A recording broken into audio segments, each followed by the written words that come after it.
Welcome to Start with the Facts. Happy Monday. Welcome back to Start with the Facts. Everybody knows that I'm probably the happiest man alive because all of my picks over the weekend were right. And I got a co-signer. His name is Brian Inkrot of the money that I've won him. Yeah, look, you see his face. I have a co-signer of the person in this room of all the money that I've won them. And if you would have got my picks, just like I told you last week, from the expert, you would have came into this Monday a richer man. And you probably could have taken off on Monday because I could have probably won you so much money. But with that being said, there was a lot of activity in the entire football world. This was a great weekend for college football. There was a lot of things going on with professional football. That was great. A lot of good games, a lot of upsets, and so on and so forth. And so as we do it as usual, if this is your first time joining us, we are joined by my man Alex Allen to the left, my man Brian Inkrot to the right, and none other than in sunny South Florida, the man who's been absent. And we have people who have been talking about your absence. DJ, they miss you. But Mr. DJ Williams, there you go. I apologize, man. I had to hit the road for dime life. You know what I'm saying? But we back. Okay. Well, I'm going to tell you what Cam always say. Your best ability is availability. Ooh, yeah. That is correct. That is correct, man. But listen, you know what I'm saying? I thought I was staying in a fancy hotel until the Wi-Fi went out. I was able to make it Thursday, but that Friday situation, they say Wi-Fi went out last week, man. You know? That's what happens when you overseas just doing stuff, right? Yeah, some things are out of our control. But how we normally start is we kick it to my man Brian Inkrot. If this is your first time joining us, he hosts and transitions the conversation. So that's what we're gonna do now. But before you get started, tell them about the money I won you first, just so I can talk good about myself. Well, season 1, episode 17. I think that's what we're on. And this is the first truthful intro that he's done. After 16 tries now, the 17th try, he actually got it right. He did have a good pick, a lot of good picks on Friday. Yes. And now that I think Maurice has been exposed, he's not gambling, but he is giving me a lot of advice. And he couldn't wait to call me in the second quarter of the USC Michigan game. I'm, watching it with my wife, with my kids, and Maurice, about 30 minutes of in-game analysis. Why we should bet. What did we go? Under in the second half? Under 46. And it was going to be easy, and you can go to bed. This isn't even going to be close. And it was. And he's texted all the whole game. He's like, "Oh man, this is a lot closer than it should have been." And anyway, so thank you. You won me some money. I appreciate that. All I want is a thank you. You got it. Thank you. And also I'm thankful for the truthful intro this time, finally. So we appreciate that. But yeah, like you said, a weekend of great college football games. Every weekend that goes by, these games, it just gets better and better. The upsets, I don't know. I don't remember in years past the amount of upsets and surprises that we've seen and drama between, preseason Heisman candidates and coaches getting fired, partway through the season. We've just hit the halfway mark and you've got these big name coaches that have been let go. We'll get to a lot of those today, but some of the games that we talked about last week, we'll go through those and provide some maybe analysis here as we go around the room. But the first one, Bama at Missouri. We all put a pick in. A couple of us got it right. I think we all got it right. Did we all pick Bama to cover? No. Bama pushed. It was Bama -3. Bama pushed. I think we all got it with a push, if I recall. Gotcha. So I don't know. I picked them to push. And you got it. Y'all keep switching up the words on me, man. Cover or push? I don't think I know the push. What does push mean? A tie. Push is a tie. Okay. So Bama -3. I think did Bama win by 3? 3.5. 3.5. I thought it couldn't be like a even number. You don't. So not every game will be at an even number to allow for that push. So there could be games that are -6, -3, -7. Those will tie and push. But if it's a half, then there would be no push. Okay. That's why the half points really start to matter. But anyways, Alex, Bama went to Missouri. That half set you up. Yeah, I thought we lost. That half set you up. You know what I'm saying? We lost. But with the push, so Bama, like you said, this was a good game, a good even game. As expected. You got Bo P, the guy who was at Penn State. I'm sure they still wish they still had him, but he didn't play as well as he's been playing. He threw 2 touchdowns, but he also had 2 picks. But then you look back at Ty Simpson, who's probably the front runner for the Heisman right now. In my books, his numbers aren't like astronomical. but he's been playing very good ball. He's been protecting the ball. He threw for 200 plus, 3 touchdowns, and that last touchdown was the one that kind of sealed the deal to give him that win. But when you look at this game, the defense of both of them was very good. The stats were probably about even, throughout the game, offensively and defensively. But the difference is time of possession. Alabama had the ball for 17 more minutes. 17 more minutes. You know how hard it is to win when you don't have the ball? It's very hard. Yeah. So, but no, it was a good game to watch. Ty Simpson led his team to victory, and my man Kalen DeBoer is on his way back up. So I didn't look at the new ones. I know they were at number 8. Where does that put them now with the win? Does anybody know? I'll look I it think up they real went quick to as 9. Oh, no. They didn't go to 9 because – no. Maybe 7 or 6. Georgia's at 9. Alabama is 6, up 2 spots to number 6. Up 2 spots, number 6. I'm sad my boys from Ole Miss went down 1, but it's understandable. But yeah, that's my take on the game, man. It was a very good defensive game. Like you put it in the chat, man. To watch good football is, it's a treat because sometimes teams getting blown out. But this was a good one. So nice. Next one was Oklahoma. Depending on when you got the line, either Oklahoma was +1 on some sites, -1.5 on others. Moved quite a bit throughout the week, but they played at the Cotton Bowl, Red River Shootout. DJ, what are your thoughts? Listen, Mo likes to go by the Oracle. The expert. I'm going to go by the Oracle because I called it. I called it several weeks ago, right? Even when Manning had that tough loss against Florida, I said this may be the game that he grew up because even though he was getting his ass kicked, I saw flashes. I saw flashes of greatness. I saw flashes of a top, recruit, 4-star type of guy. And I saw flashes of my last name is Manning. And this game is exactly how Sarkisian expected his team to play. Now, I will admit that Mateer did have several turnovers, right? Got to applaud him from coming back so soon from the broken thumb, but he threw 3 interceptions, costly interceptions. But I'm not going to take away from how great that Texas defense played. They got after the quarterback. They sacked him 5 times. And that's how Sarkisian saw this team playing, right? You go out there with a hungry, aggressive defense. You have a young quarterback, right, that's still getting his feet wet, that can make plays from time to time running the ball. And you saw those flashes. And for him to show up at probably the biggest game of his career, I think that's going to boost his confidence. And Alex, you mentioned it. You want to see him showboat and do that shit against big dogs. Mm-hmm. Well, with 4 minutes left in the game, he took off running, got a 15 to 20-yard gain. Yep. And then he got up and he waved bye-bye. About time. That's the shit I'm talking about. That's the shit. Everybody else gave up on you. Everybody else gave up on your Arch, but Geno saw the flashes, man.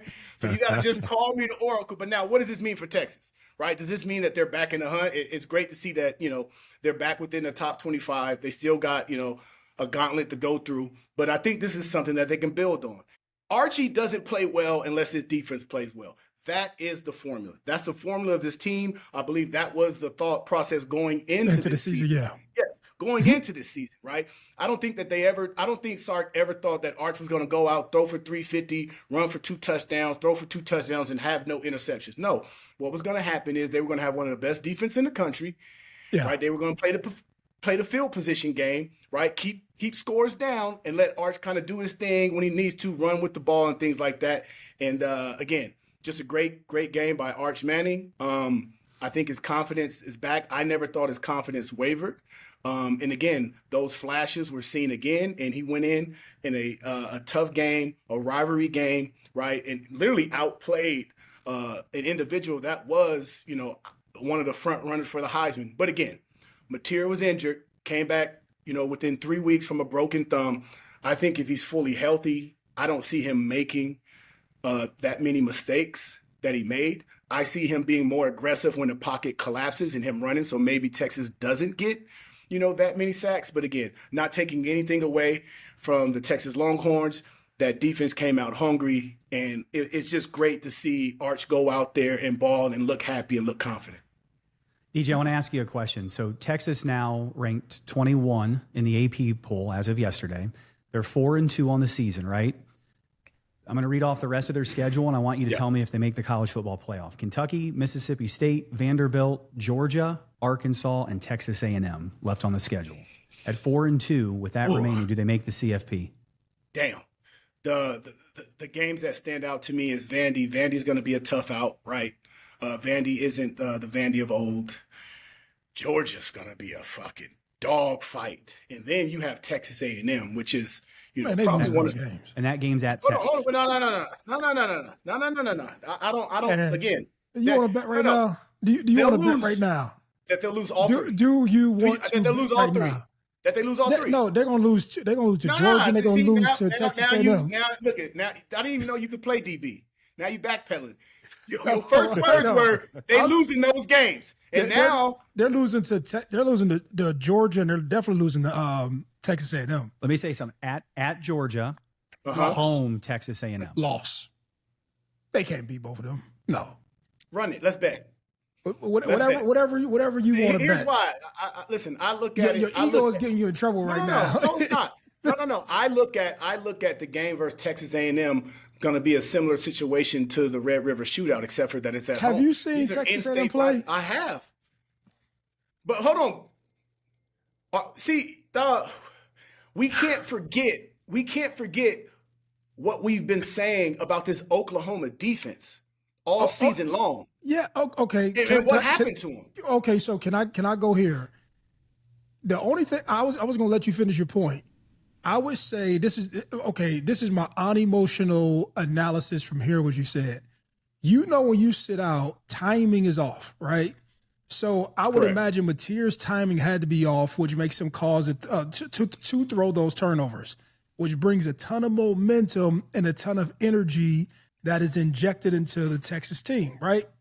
Can we? Correct. Is that? Would you say 100%. Correct? 100%. Yeah. So do I really give that to Arch?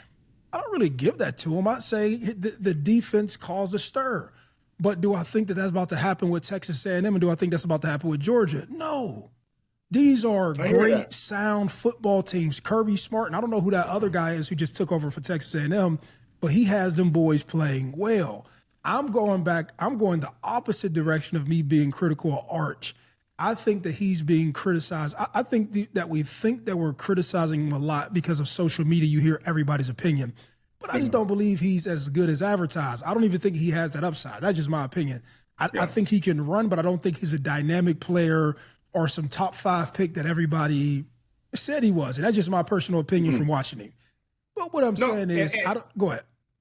No, I 100% agree with you. But the issue is the formula for Texas winning is out.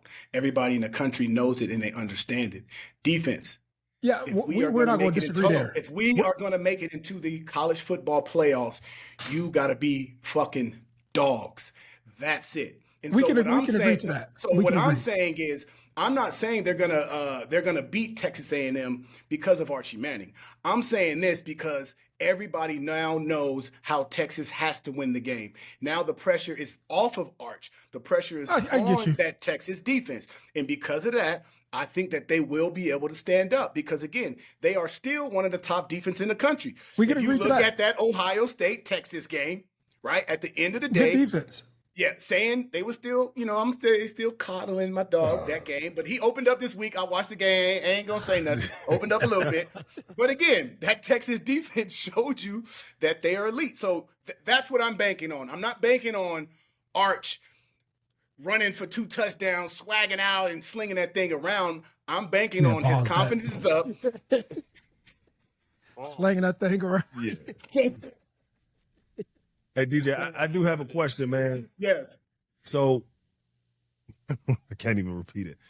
Arch, doing his thing, getting all hype. You said the expectations now are on the defense, right? Yes. So should Arch be acting the way he's acting then, if he knows that the pressure's off of him?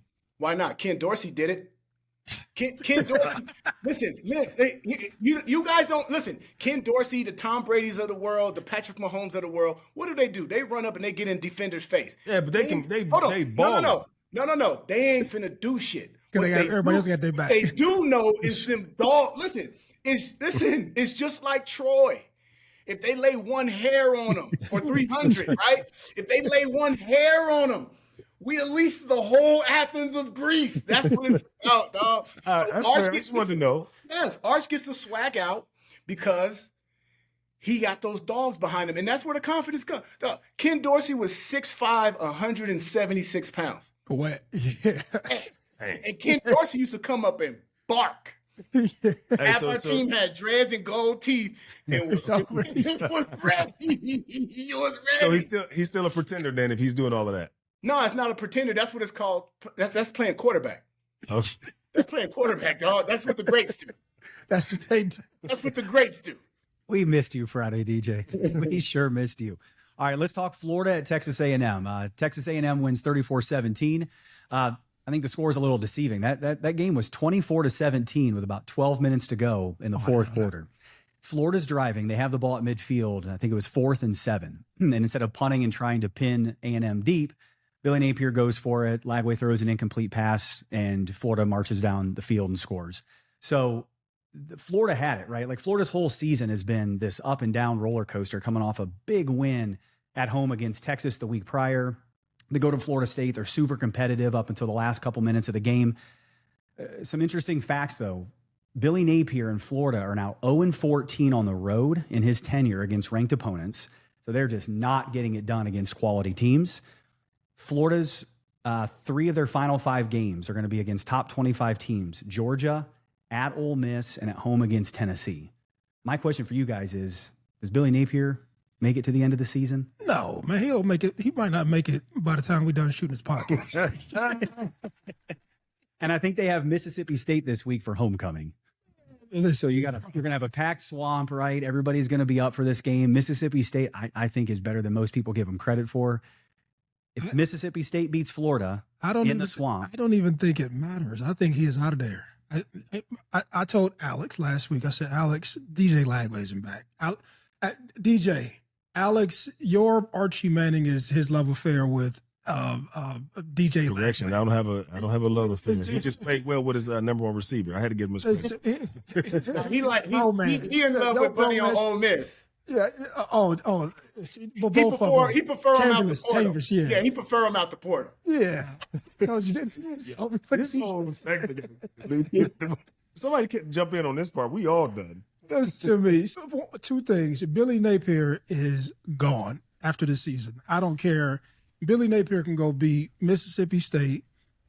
He's not going to beat win those other 2 games. Georgia in Jacksonville, at Ole Miss, home against Tennessee. Yeah, I think they're going to lose at least 3 of those games. 3 of those 4. And Billy, let me preface this by saying Billy Napier is my guy. I got guys on their coaching staff, but just giving my opinion, I don't think that they're going to beat those. I don't think they're going to win 3 or 4. And I think Billy Napier and the staff, regrettably, is going to get let go. Getting the pat. Come here, Billy. Oh, I think no. He's already gotten this. Let me give you. He's already off. Okay, I'll support my statement.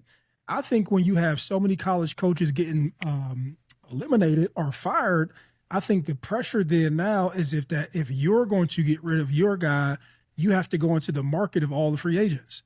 And so if you thought before, like, okay, so James Franklin is going out of Penn State, somebody's going to say, these people can pay a premium for a great coach. Like, if we're not going to ride to next season or the next few seasons with our coach, man, let me get this guy out here, because there's not that many premium coaches, bro.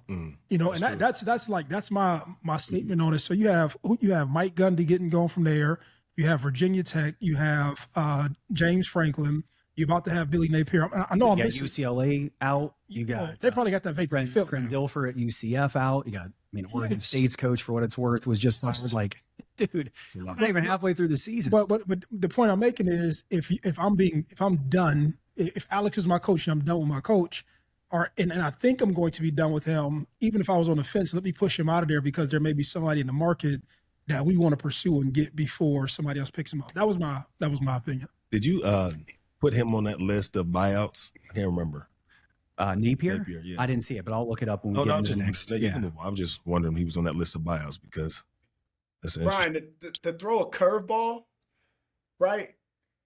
Jimbo Fisher is sitting back like this, collecting $77 million. He's sitting back like this, collecting $77 million. knowing he finna go double up. He has his choice. He's gonna have his choice in a premier program, and he's still collecting $77 million. This shit needs to get investigated. Listen, college football may be connected to the cartel. It's too much fucking money flowing in and out. This is money laundering, baby. I don't give a fuck what you say. If you're looking at these $40 million buyouts, $77 million buyout, $50 million buyout, and then going to bring in another premium guy and put that individual on the hook for another $50 million, where is this money coming from? They talk about NIL and struggle and ways that we got to generate money. We got to listen. The cartel, man. It's money laundering. That's this whole take right there. NCAA is not a real institution. It's a money laundering for the cartel. I don't even know if Will's going to let that stay in the show. We're going to have to cut that out. I don't know. We'll see. Hey, we getting canceled. Before we get started. Because we told the truth. That's what happens when you start telling the truth. Oh boy. All right. Saturday night game, Michigan at USC. I will always admit when I'm wrong. This is the second time this year I've been wrong about Michigan going on the road. I was thinking they were going to win, and you can just look at him. Look at him. Look at genius over here. I might wear my rings during this segment, like Thanos, and just start giving advice. I'm gonna hold my hand like this and just give advice for now. And it didn't even feel close. That game didn't even feel close. No. Would you like me to weigh in? I kind of thought you probably would. Yeah, so I'll say this. USC, for those, I don't know if they're ranked this week from beating number 15 Michigan, but USC actually looks good, and I'll give a bold take that it is going to be rough. I don't know which way it's going to go, but it's going to be rough for Notre Dame this week. Lincoln Riley got those boys playing well. Offense, defense, defensive line, fast, running around, doing everything. And this was a physical Michigan team. And for all accounts, all that, West Coast, small Pac-10, small guys getting tossed around, that shit is out the window. You got new recruits in the building. You got new mentalities in the building.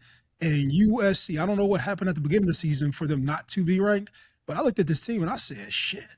I said, these jokers are actually moving the ball. They were doing their third running back. Let me tell you like this, not the first string, not the second string, the third string running back ran for like 170 yards.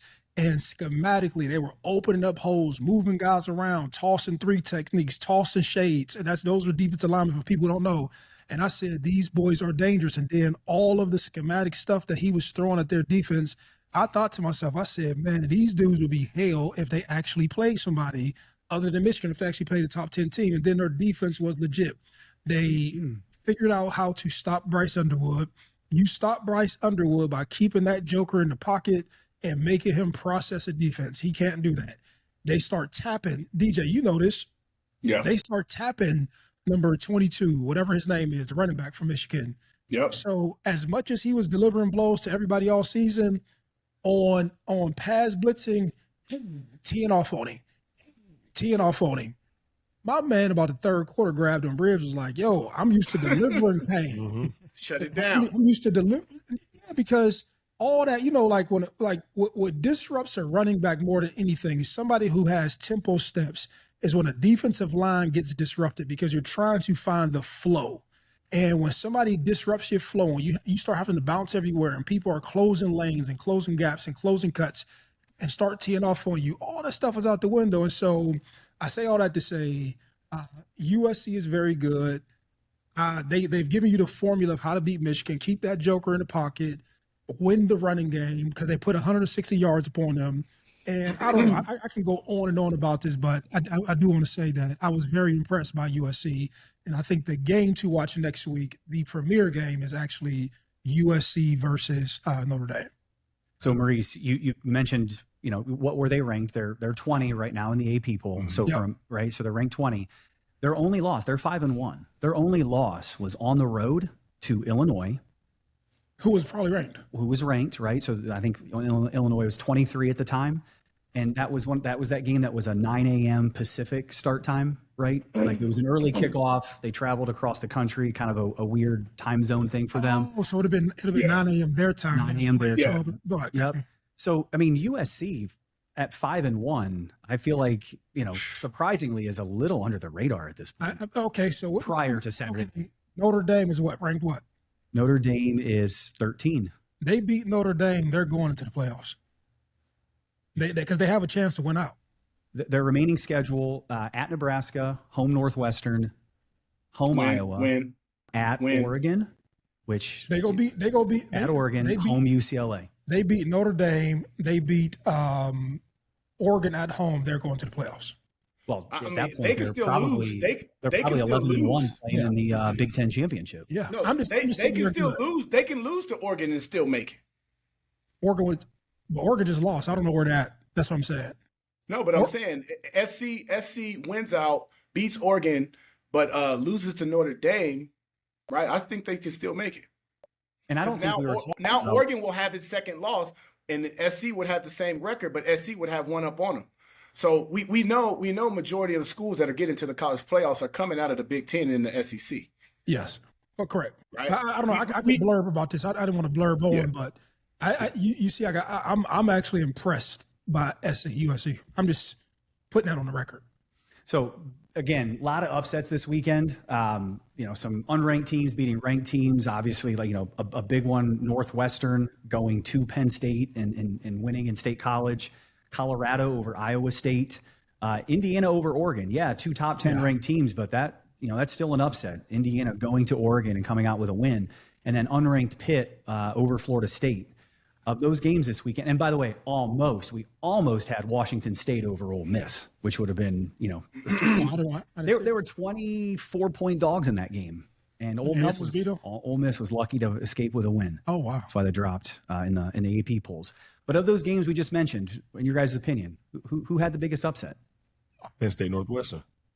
No chance. No chance. That writing was on the wall. Listen. Well, go ahead. I'll let you finish your point. No, I don't. It's not a point. That's my answer. He don't got no point. Hey, DJ. He got no point. He just wanted blah, blah, blah, blah, blah, blah. He didn't got no point. Listen. The writing was on the wall with Penn State and Coach Franklin, right?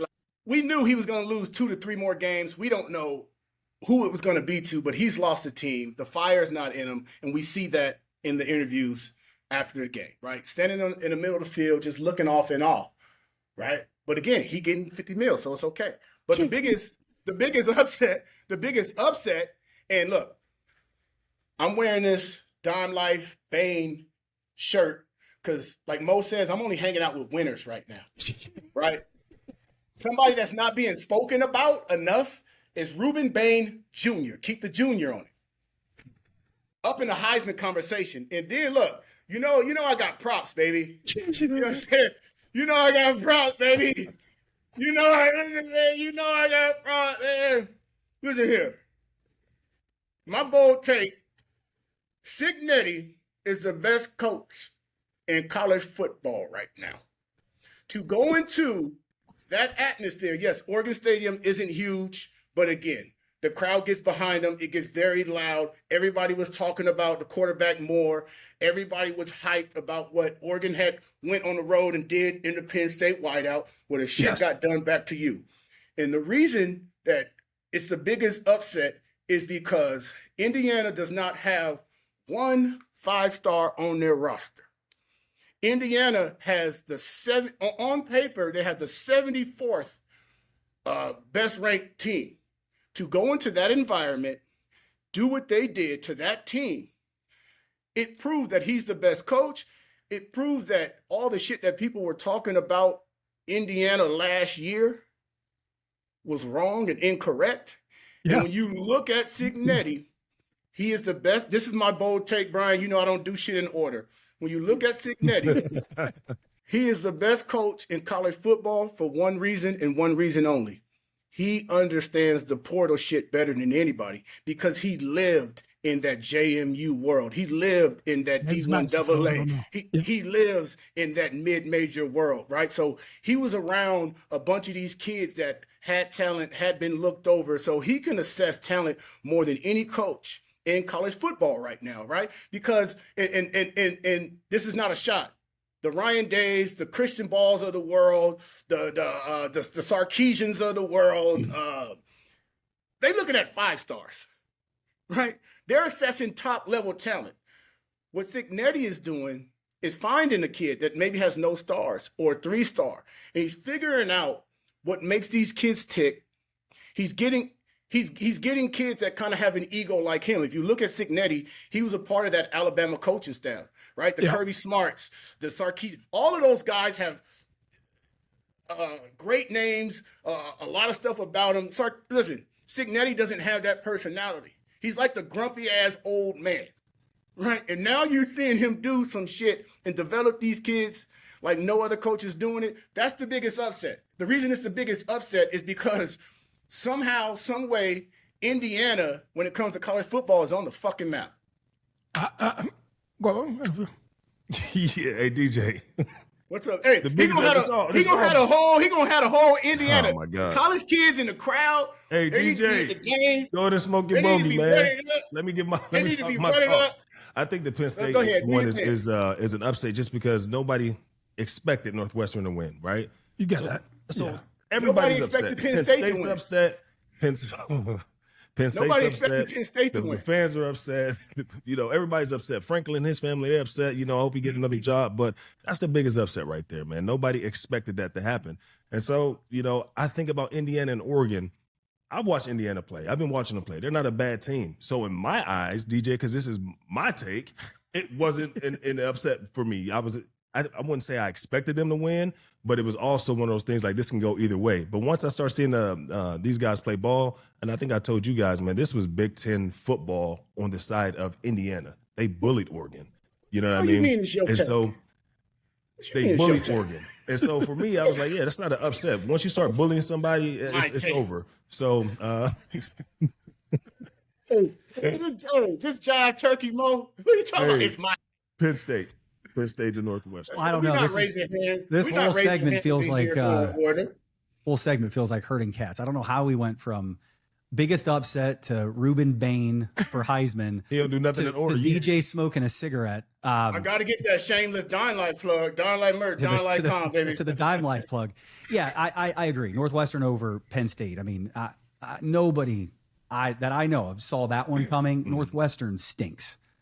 Northwestern Can I just say one more thing? Can I just say one more thing? Anybody else? We know you will. Okay. No. Listen to this. You didn't see it coming. Penn State lost to fucking UCLA at home that had never led a game for 1 second. How could you not see that coming? Every you would pick week. UCLA over Northwestern. Now, y'all talking about now. Like what I'm saying is the fact that Penn State shit the bed versus UCLA like that. We can't expect anything out of them this year. Every game. Well, obviously now that they got an interim coach, they got a fucking substitute teacher. But any game that comes up, they fighting for their lives, bro. I got not a take. I have an opinion on when I thought that Oregon was going to lose, and it was long before the game. And when I seen, and I think I said this in the chat with y'all, at when does game day start? 9 a.m. 9 a.m. So that's 6 a.m. there. There, right? When I seen Dan Lanning go on to the podium with the game day crew, and I seen him from a focus standpoint, from an intentionally being locked in. When I seen him taking off his shirt and standing on the podium, me in my head understanding that everything matters is when I sat there. I said, "Oh, they're not going to beat them." And the reason, not just overconfident, just like I just know as the head coach go, so does the assistant coaches go, so does the kids go, so does everybody else go. And when you can get Pat McAfee to get you out of your hookup, and he can have you take your shirt off, which is like so uncharacteristic of what I feel like your college coach, the head coach before a premier game should be. I was like, these dudes aren't, their heads aren't in the right place. And I think for college kids, like a professional, when you're a professional, you know how to ring it in and you can go be a professional. But I think for college kids, these still are high schoolers for the most part, still trying to find themselves, and you're still trying to say, eliminate the distractions. And I think like there's a fine line where the head coach is trying to be a celebrity. And I think a lot of these guys, they get caught up in the Pat McAfee because he's their same age, he's fun, he's cool. And when you can have head coaches get caught up into the celebrity of it, and you don't understand how that translates and like reflects onto your players. I think like that's when I was like, oh, this dude is he's not focused as he should be to lead these young men or know how that stuff affects them. Yeah, you did text me before the game and early, and you said that. So that's not a after the fact take. I mean, that's something that you did say before kickoff. I don't know. I think about like right now the winningest coaches in college football. Now that you're saying this, and I'm thinking, Kirby Smart, Ryan Day, just recently Nick Saban. Would I ever picture any of them standing on the game day desk taking their shirt off? I don't know. Like, no. The answer is no to them. I'm not like trying to get all high and mighty, like it was like inappropriate and you shouldn't do that. But there's a level of seriousness I think that you need to be as the CEO of the football program, as the head coach. Yeah, because go ahead, my fault. And yeah, it felt out of place. And Dan Lanning, I don't know if he's chasing this, like if it's the celebrity side of it, it's trying to relate to these young kids. Recruiting. But he jumped. He jumped in the pool with the kid who ended up ditching him for Texas over the summer. Right, he takes the shirt off and he jumps in the pool. I don't know. That doesn't feel like something a head coach should do. I'll say this: when I'm in that locker room or when I'm at practice, from a collegiate standpoint, I see how much these kids hold on to what these adults say. When you're in the professional ranks, you're like, man, I know what the fuck to do. Leave me alone. I do my shit. I'm not really influenced by your motivational talk. At the collegiate level, these dudes are locked in, right? And it's just something in my brain when I see my head coach not being serious or not being he's all of his attention is focused on winning the shit. That is through proximity, that's like basically bled onto your players. And so that was the first place I say, like, okay, there's a chink in the armor. And DJ just showed you who Curt Cignetti was. Curt Cignetti is all about his business. Fuck you. I'm coming there to take your shit. I'm coming there to fuck you up. I'm coming there to do what I have to do to prove to you. And he probably rolls with that underdog mentality. He probably looked at that moment, went to his Indiana players and said, look how little they think of you. Look what their head coach is doing. He probably 100%. Thought to himself that I had to put in all this time from James Madison. I didn't have top 10 recruits. I don't have the money to pay a premium for the players that I want. I got to go in here and watch this film and get on the fucking road and chase down these guys and develop these guys. And I got to do more with less. And I guarantee he probably used all that shit against Dan Lanning to motivate his guys because he understands that all this shit matters at the collegiate level. So that's my opinion on it. I know theirs was a lot more entertaining than mine, but when I'm talking about why I think that they lost, I think that was like where the ship like set the sail wrong. What about Pitt over FSU? I mean, that to me is an upset. You never know what you're going to get with Florida State, but just remember it was 4 or 5 weeks ago they beat Bama, right? Yeah, that's the game that gets Norvell fired, right? And I'm gonna go down a list here where it's either the first or the worst. Like you don't want to be as a head coach or in any profession, you don't want to be on this list, right? Norvell, first loss to an FCS in program history. First loss to Duke in program history, right? Worst bowl game loss in program history. Worst single season record in program history. Yeah. 8 straight losses in conference play. Oh. Right? It's simple. No way in hell. No. Look. He gets two fingers, right? And if it was another motherfucker in the room, somebody got a finger coming over the top, right? At no point in time is Pittsburgh roster better than Florida State's roster. No. So what does that mean? It is coaching. Either he's not dialing up the right things schematically or he's not getting the best out of these kids and these individuals. To lose like that at home against a freshman quarterback, ran the ball all over him, threw for 300 plus yards. And again, it seems like they got ready and prepared for that Alabama game. To be honest, all that was that 2-10 shit that was getting talked about all off season, right? That was the one thing that they were ready and they were prepared for. That's why they call me the Oracle, right? Because I said this when they were playing Miami. I told you we was going to blow their ass out, right? It was 20-3 in the fourth quarter. And then I also said, at the end of the day, this is still that team that went 2-10. 60 to 70% of those guys on that He's back on the roster roster. are those guys. But look, because I wear helmets, because sometimes I'm talking and I got ruts in my mouth, I'm like that old ass uncle that ain't nobody paying attention to when I'm telling you about winning, man. Let me tell you. And then all of a sudden that shit clicked. And now we come in full circle. And another bold take. I'm just throwing bold takes out there. Deion Sanders will be the head coach of Florida State next year. I ain't gonna go too much deep into it, but that's another bold take. What's in the sticker, man? Well, why not? When he said it, I was like, yeah, I could see that. No. Okay, well, why not? Go ahead. I'll. All right. Here's why. First of all, usually Prime does one or two things. He's making a lot of noise to get attention, or he ain't doing shit. This shit is brewing in the back burner. Deion Sanders of Florida State will be the only way. Hold on, listen. Will be the only way. It's either him or Jimbo, but damn, does he? Jimbo ain't going back. That's what I'm saying. You can't double back. I looked that up too. There's only been like 3 or 4 coaches that's ever done that, right? Franklin can't do it, right? Florida State will do this because that is the only way that they will be able to compete in recruiting in the state of Florida against Miami.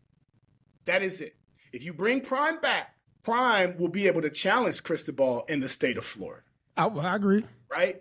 They need a big name guy. They need something that's splashable. And I don't think that you would have to pay Deion as much as you're going to have to pay one of these other guys coming from one of these top programs that's used to these $70, $60 million situations.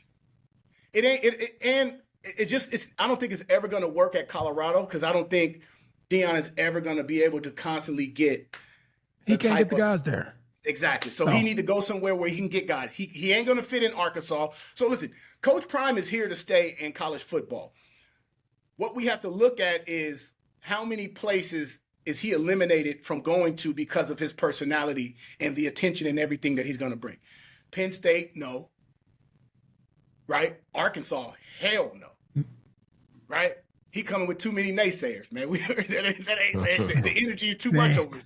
Right? The energy is too much over there. So as you start to do the process of elimination, it's sitting right there before our eyes. It ain't working in Colorado. I think if you look at all these reports, I think his health. Yep. I think that his health and these blood clots and that whole thing that he has going on with his leg and his foot, paired with like, hey man, I just got $55 million. I think. Oh, you think he shut it down? I think he shuts it down. That's just my personal opinion. I think he collects the 55, he rides out the contract, and he leaves on top. Mm-hmm. Am I trying to ruin my legacy? And then I let the reason that I didn't win be I was in Colorado. We didn't have the money. A lot of guys didn't want to come there. I was unhealthy, collect my 55, go into the media, go out on top, right? Let me go watch Shador. Let me go watch Travis. Let me go do that. If he goes to Florida State, I'm not saying that he can't coach, right? Yeah. That's not what I'm saying. Look, blood, listen, Mo, all of our blood pressure would be very, very high if we was outweighed by 30, 40 pounds against every team we play. Yeah, like so why the blood pressure high? Like I just think it wasn't that high in Jackson State. No, here we go. So they lose in Colorado and they're losing now. You can understand it. If he goes to Florida State and you start having to go through gauntlets and real schedules and real coaching staffs and stuff that isn't over there in the Big 12, that can taint your legacy at your alma mater where your legacy is beautiful. They just rough for me. Sounds like that sounds like some quitter mentality shit, and I don't see that with Deion though. I see Deion as it will taint his legacy, but I've always seen Deion as an individual that was willing to gamble and put it out there and put it on the line. His legacy is cemented. Like nobody's gonna ever be able to take anything away from Prime. It may be a situation where Norvell doesn't. Let me ask you this. Okay, let me ask you this. You know how they say don't hire people you can't fire? Who's going to fire Deion at Florida State? I mean, everybody gets fired. We see this shit. Okay, everybody, but but they probably wouldn't want to do that to him. Well, what they call it, mutual. What's the term? You know the term. You know what term I'm trying to read for. Right, when a coach or a player, they have a little meeting and it come out as mutually agreed upon or some shit like that. Right? DJ, let me ask you something. Certain universities, they'll never allow, no matter how much the coach wins, they'll never allow the coach to be the focal point of the university. Yeah. Florida State's culture. I don't know enough about it. You're obviously the closest to it. Can Deion work within Florida State's culture? Or are they somebody that won't let the coach be bigger than the brand? He doesn't have to, because Florida State, when it comes to culture and energy, they've always been the poor man's University of Miami, right? They've always kind of mimicked and done a lot of things that we've done. Okay. And I think that's what's missing. I think they're missing the flash. Because, again, if you want to get these kids from Florida and South Georgia and, you know, kind of all of that Tennessee, Louisiana, that southern part of the United States. Southwestern part. Southeastern, I don't know, shit. Southeastern, you're right. No, you're right. You're right, Southeastern. No, it's right. No, it's Southeast. Hey. It's Southeast. Yeah, I said Southwest. You're gonna have to have that type of energy. You're gonna have to have that type of energy. And again, I don't think that it doesn't happen because Deion is afraid of what's going to happen to his legacy. I think that really gives them a chance, right, to really compete. And at the end of the day, it's about getting recruits. Not only that, just think about, actually, they could pay Deion top dollar, because just imagine how much money he's going to help them generate and bring in. Like, it's a big play as far as getting the athletes, getting the program, getting national attention, and getting all of these things. So, you know, it could be just a business decision to boost the program, but, you know, what do I know? They just call me the Oracle. We're halfway through the college football season. A good time to put in bold takes. We're going to record these. We'll watch them at the end of the season and who nails it and who's way off. Alex, you got a halfway through the season bold take? Nope, I don't. I'm a one day at a guy time. Dog, listen, that's my problem with you, dog. Yeah. I've been thinking about you over the weekend. I live rent free in your head. You don't operate the way you operate, man. Listen, Mo, I'm gonna be honest. I think he's a plant. I think he's a plant. No, listen to me. Listen to me. No, you're gonna listen to me. You've been talking all day, fam. God, dog, he talking to me. Brian talking to me. All right, I've been patient with you today with your bogeys. But you just said you don't got nothing to say. I do. Now that you got something to say, I actually got something to say now. All right, Ohio's favorite team is the Pittsburgh Steelers, right? He's from Ohio. His favorite team is the Pittsburgh Steelers. I live differently than DJ. Wait. He's from Ohio, and he's not an Ohio These guys State come fan. from winning programs, so it's easy for them to kind of see things, right? I come from a place where when I went to college, we didn't win as much. Not that I wasn't a winner mentality, but I'm like, man, I got to play this one game at a time. You know what I mean? So this is how I look at sports now, even as a Steelers fan. And I know we kind of went back and forth about it last week. It's 1 week at a time. And so there's some teams that I really like. Of course, I would love to say something about Ole Miss right now, but for me, maybe I'm superstitious. Like, man, I don't want to put that on them because I want them to continue to go and be well. So, DJ, that's why I don't really have nothing to say right now. Brian, stop worrying about what I'm doing and how we do it. All right, I'm not gonna go at you, but I'm gonna just say this. That's why it's called a bold take, bro. It's a bold take. It's an exaggerated guess, hoping that you're right. So then you could come back like Mo and call yourself the expert. So then you could come back like me and call yourself the Oracle. As of right now, calling yourself. As of right now, we all got nicknames. You ain't got one. I do. It's trained. You ain't got one. It's because you too afraid to go I'm not afraid. There's a difference between being afraid. So understand this, man. I don't make a lot of mistakes in my life, and I don't mean to say this to sound arrogant, but I watch other people and the way that they operate and the things that they do that maybe I want to do it. So what I do, I learn from their mistakes. I learn from their mistakes so I don't have to make them. So that's how I operate, DJ. That's actually the gym. That's the gym I train at. Full throttle, baby. I'm gonna go left. Oh shit, this shit wrong. But you know, and I'll dive in at another time on my plant situation. But I have been thinking about you, and it just feels like you don't want to give out a lot of information. So people can't really research upon you, but who do I know? You might end up on Kai Cenat's live stream, right, with all the other plants. Okay, well, is anybody going to participate in the bold take, or you want to save that for later in the week? Oh man, I gave like 3 bowls today already, didn't I? You gave like 5 bowls. So you ain't leaving enough for the rest of us. You want to get on me for not giving one. Well, you just said them all, man. I just can't sit here and agree with you. Well, I'll give a bold. My bold take is my bold take. Don't do it. I'm gonna say this with an apology. I didn't know. Oh no, was the bold take prefaced by? Was it just? Hold on. What was the end of the statement for a bold take? Just pick one. Oh no. Okay. So I want to make sure I answered your question. My bold take is that USC will go on the road to Notre Dame and beat Notre Dame. That's a good one. I like it. I'm convinced after last week that Lincoln Riley has those guys playing where they're supposed to be. Just like DJ said, he said, but he believes that Steve Sarkisian, what is this, week 8? And like this, I was there with Ohio State last year, and I seen things come together later in the season. So I'm not about to give up on college teams who are bad later. I think Kalen DeBoer has Alabama playing where they should be playing.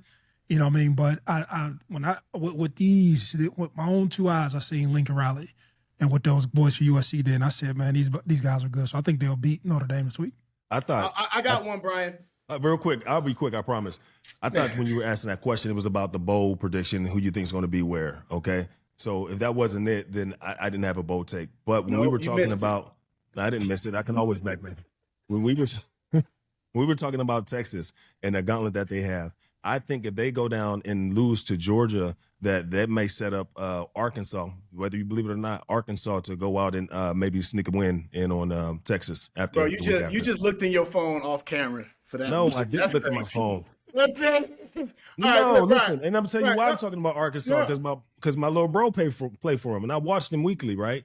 And I see their offense is really clicking. Other than they just always have fumbles, and we talked about this before. If they can not turn the ball over, they're about 6 plays away from being a 1-loss team. So, Brian, here's my bold take. My bold take is, and it's friendly to everybody because I think everybody knows who I want in the national championship at the end of the year. No. It's friendly to everybody. My bold take is the team that hoists the trophy at the end of the season will be undefeated. I don't think that the national championship will be won by a team with a loss this year. That is my bold take. Like I said, it's friendly for everybody. And before the show ends, I don't want to let Mo continue to backpedal out of this bet. So the bet is basically that out of that Vandy, Georgia, and then Tennessee. Those were the teams, right? Mm-hmm. No, they have one more before that you said. No. You saying that you said out of those 3. You're saying they're gonna lose 2 out of those 3. One, I yes. believe. No. Yes. They're going to lose 2. They're going to lose 2 of the 3 games. Yes. Okay, and I'm saying that they won't. Right? Oh, it's Texas A&M. It's not Tennessee. So it was Vandy, Georgia, Texas A&M. Those were the teams that we spoke about. Right? Yep. I believe that they'll beat. It doesn't matter. I'm gonna take you up on that bet. I don't know what we should bet. I mean, all y'all already owe me steaks, right? I done got enough steakums, right? From just dominating, oracalizing. Well, Alex, you and Alex may have made bets already. This might be our first bet. Okay. Oh yeah. Because I got Brian on the stadium with the helmet, and I hit Alex with that. Yeah. So what we bet? Nobody bet Steakum then. Steakum. Okay. And so Steakums, for anybody that don't know, when I was in the league, we used to bet either Steakum means steak dinner. Either it's you, your homeboys, your ladies, or we would bet Gatorade on demand. That was the flyest shit. Just to look at somebody else that made $10 million and be like, hey, I'm thirsty. Give me a Gatorade. All right, so we betting steak. Book it. All right. With that being said, hopefully y'all can join us tomorrow. Tuesdays, we typically talk about all things NFL. I'm pretty sure some things will go on with college. But today I probably did more laughing than I did talking. I see why the fans miss you, DJ. So join us tomorrow. Start with the facts. We go.